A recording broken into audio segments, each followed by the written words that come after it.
Okay, here's a fun one to start. What do you call someone who's, well, really into radio frequency electromagnetic fields? Huh.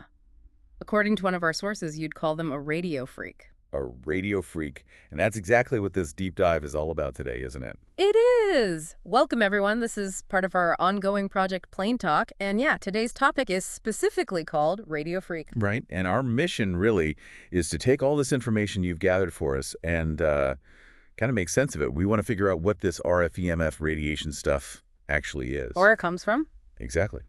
Where it comes from. And maybe the big one, how it interacts with us, with our bodies. Okay, let's get into it. Starting with the real basics, maybe. Energy. Yeah, energy's everywhere. Heat, sound. Electrical, nuclear, all sorts.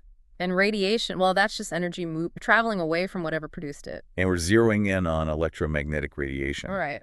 Which travels as waves, right? Pretty much. Think of it as waves propagating through space, and the whole collection of these waves, sorted by their wavelength, that's the electromagnetic spectrum. It's huge, I gather. Oh, unbelievably vast. And while technically it acts like both waves and particles, photons thinking about it as waves helps picture the spectrum. And the funny thing is, only a tiny sliver of it is visible light, what we actually see. Tiny, almost all of it is invisible to us. The waves longer than light, infrared, microwaves, radio waves, we can't see them. And the shorter ones, too, like UV, X-rays. Gamma rays, yeah. All invisible. There is a great quote in the sources, something like, "The electromagnetic field is the perfect secret agent. You cannot see it, you cannot smell it, you cannot hear it, you cannot feel it." Wow. That really paints a picture of something unseen but present. Absolutely. And this invisible agent, it's carrying energy. The sources describe it as these oscillating electric and magnetic fields. Oscillating, like vibrating. Exactly. And the really cool part is they vibrate perpendicular to each other. And both are perpendicular to the direction the energy is moving. Imagine like a forward-moving wave with fields wiggling up and down and side to side, all at right angles. Okay, that helps visualize it. Yeah. So how do we measure these waves? You mentioned wavelength. Right. Wavelength is just the distance from one peak of the wave to the next, and then there's frequency. Which is how often it cycles. Yeah, how many full wave cycles pass a point each second. We measure that in hertz or hertz. And these two are linked somehow. Inversely linked, yeah. Because these waves mostly travel at the speed of light, a constant, pretty much if the wavelength is long, the frequency has to be low to cover the same distance in the same time. And vice versa. Short wavelength. Means high frequency. Exactly. Well, that connects to the energy it carries. It does. Higher frequency means shorter wavelength, and crucially, it means more energy per photon, per little packet of energy. So long waves, low frequency, less energy. Yeah. Short waves, high frequency, more energy. You got it. And mapping this whole spectrum out shows just incredible scales. The sources mention wavelengths from skyscraper size for some radio waves. Down to the size of atomic nuclei for gamma rays. That's mind-blowing. It really is. And think about the applications across that range. Radio, TV broadcasting. Microwaves, heating food, X-rays for medical images, Wi-Fi, cell phones. It's everything. Pretty much covers modern life. The sources also broke down the radio wave part specifically by frequency bands VLF, LF, MF, HF, VHF, UHF, SHF, EHF. Lots of acronyms. Okay, don't need to memorize all those, but good to know it's categorized. It just shows the breadth from long-distance communication to, like, satellite stuff at the higher end. Which brings us nicely to our main focus, radio frequency electromagnetic fields. RF-EMF. Yes, that specific slice of the spectrum. The sources define it as running from about 30 kilohertz, that's 30 kilohertz. Up to 300 gigahertz. 300 gigahertz, that sounds like a huge range. It is a very wide range. And interestingly, it includes microwaves, which are usually considered the 300 megahertz to 300 gigahertz part. Okay, now you mentioned energy levels. What are we talking about in this RF range? We're talking really, really low energy levels per photon. For example, at 300 megahertz, which is in that microwave UHF range, the energy is only about 1 microelectron volt, 1 V. Yeah, microelectron volt. No V, that sounds incredibly small. What does that actually mean for us?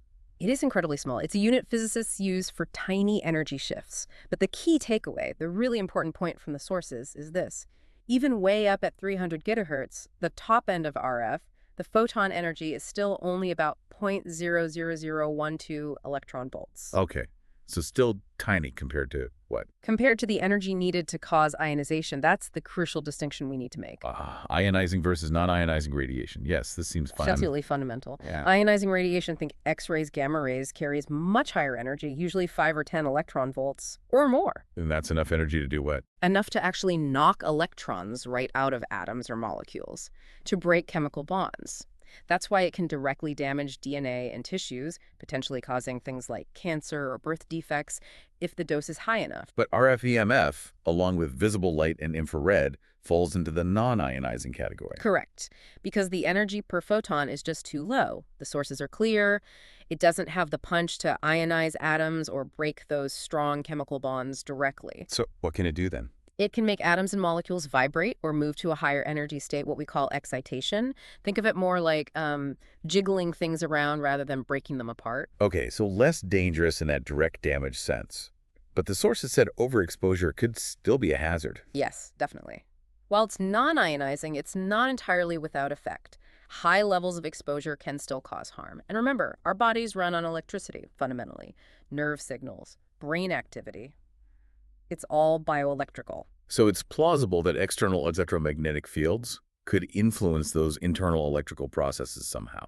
That's the area where a lot of research happens. The sources mainly focus on 2 established types of biological effects from RF-EMF interacting with tissues. Okay, what are they? The first one is thermal effects, basically heating. The RF energy gets absorbed, makes water and other molecules vibrate, and that generates heat. It's called dielectric heating. Like a microwave oven, but on a biological level. Sort of, yeah. At high enough intensities, this heating can potentially denature proteins or trigger cellular responses to the temperature rise. Okay, that's thermal. What's the other type? Non-thermal effects.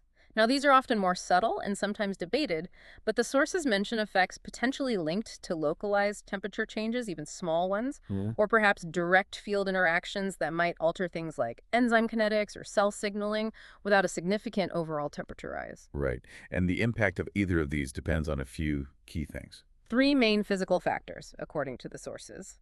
The frequency of the RF wave, the intensity or strength of the field, and how long the exposure lasts, the duration. Frequency, intensity, duration. Makes sense. So where are we actually bumping into this RF-EMF? Well, the sources list loads of places, lots of intentional sources, devices designed to use RF. Like what? Think industrial processes, induction heating for metals, maybe some cooking methods, also detection systems, those anti-theft tags in shops. Oh, and Radar, RFID tags for tracking goods, all use RF. And the big one for most people, telecommunications. Absolutely. Old school radio and TV broadcasting, but obviously now mobile phones, cell towers, Wi-Fi routers, Bluetooth. It's everywhere. Plus medical uses. Yep, things like MRI scanners rely on powerful radio waves, and some cancer treatments use RF hyperthermia to heat tumors. Okay, those are the intentional sources. What about unintentional ones? Just things that generate RF as a side effect, like ballasts in older fluorescent lights could leak some RF. Electronic circuits, computer processors, even electric motors can generate some level of RF noise.